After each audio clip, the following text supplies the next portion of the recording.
Hi and welcome to this quick video I wanted to do on this idea of throat tension and how it affects our voice. Now, you may never have considered that throat tension can affect your voice, but I guarantee you have experienced it in some way, even if you weren't aware that that's what was happening. So, for example, when you are anxious or nervous or even emotional, you'll probably feel like your voice changes. And that's often because there's a constriction or a tightness in our throat. So the pharynx, or the part of the throat that we're talking about here, basically is the largest and most important resonator in our voice. And it extends from behind our larynx or voice box. So that's around here. And for men, it protrudes, so it's much more obvious. For women, you can feel it if you speak and you have your fingers on your throat. So the pharynx extends from behind the larynx and goes up behind our mouth and nasal cavities. And it's essentially wrapped around the larynx like a kind of muscular sleeve. So there's good reason why our voice and our throat are so interconnected. And it's got nothing to do with voice production. It's to do with swallowing. So both the muscles of the throat and the extrinsic muscles of the larynx allow us to swallow safely, so food can go straight down into our stomach and doesn't end up in our lungs and getting stuck in our airway. So the larynx is critical for that, as are the throat muscles. So you can see that one of our most basic survival functions, swallowing, requires an interplay between the throat and the voice. And we're swallowing all day long. I mean, it doesn't necessarily mean we have to be eating food or drinking. It could just be we're swallowing excess mucus or saliva. So we're always swallowing all day long. So these muscles tend to get overly engaged and overly used because for most of us, it's just so automatic. We don't think about swallowing. Luckily, we don't have to think about swallowing. And so it just kind of happens on autopilot. So we have to become aware of our throat when we're using it in speech. So as mentioned, many of us hold tension in our throat. We're often not even aware that we're holding tension in our throat unless there's something like really extreme happening and we feel that tension. So of course, as I mentioned, stress and anxiety will often cause tension in the throat because it's a fight or flight response. But also other things that you might not have considered that can tense the throat. So tightening your shoulders, for example, or biting the back of your teeth, or even tightening the corners of your mouth. This can all contribute to tension in the throat.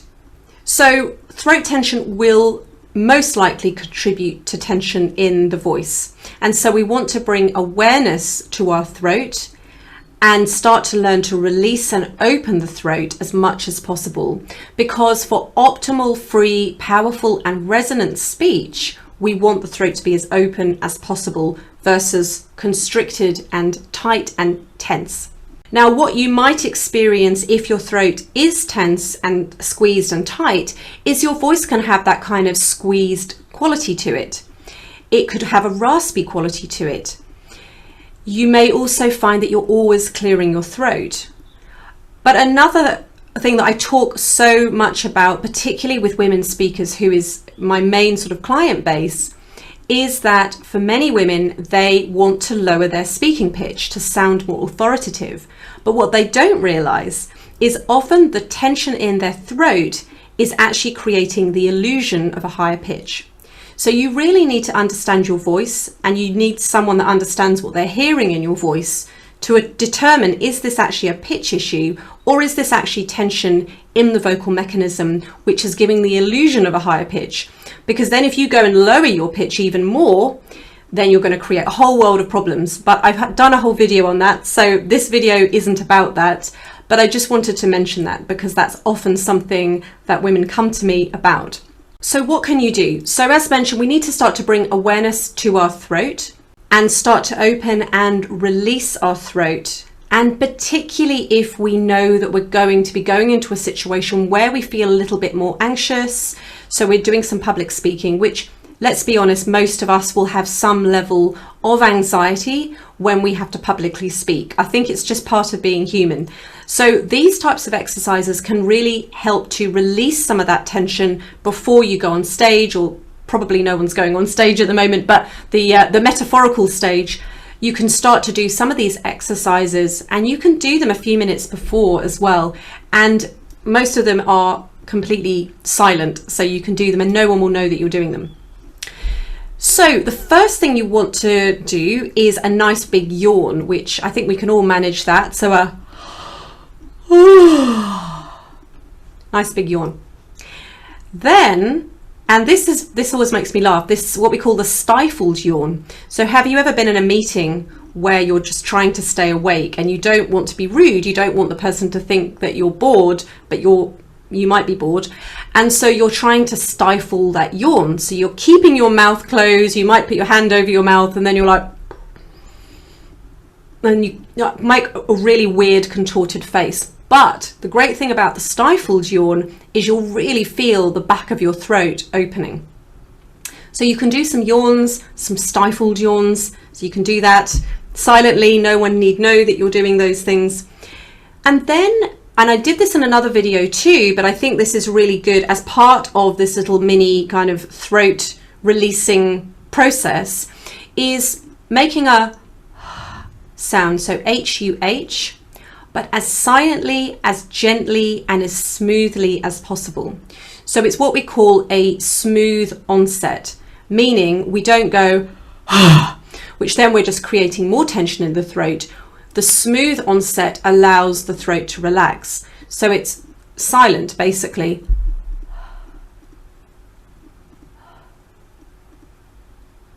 And just start to pay attention.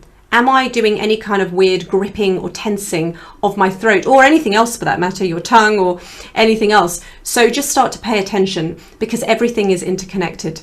So even if you notice some tongue tension, just see if you can relax everything. So your yawn, your stifled yawn,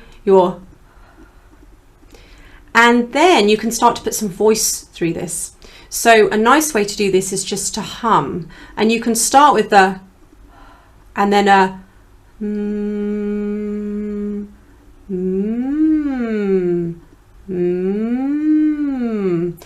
And the goal with this as well is not only to feel a nice release in your throat, but to kind of feel that buzzing forward. So you're kind of getting 2 for 1 here.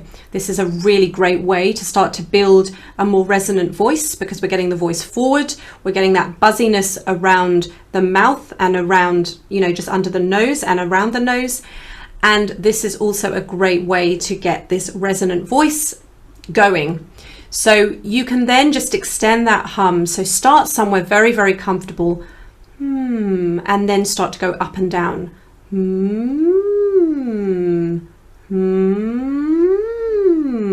As high and as low as you can, as long as you're not gripping or tensing your throat, as long as you can keep your throat nice and relaxed. If you feel like you're going back to that gripping the throat and you're going and you're tensing, then go back to that.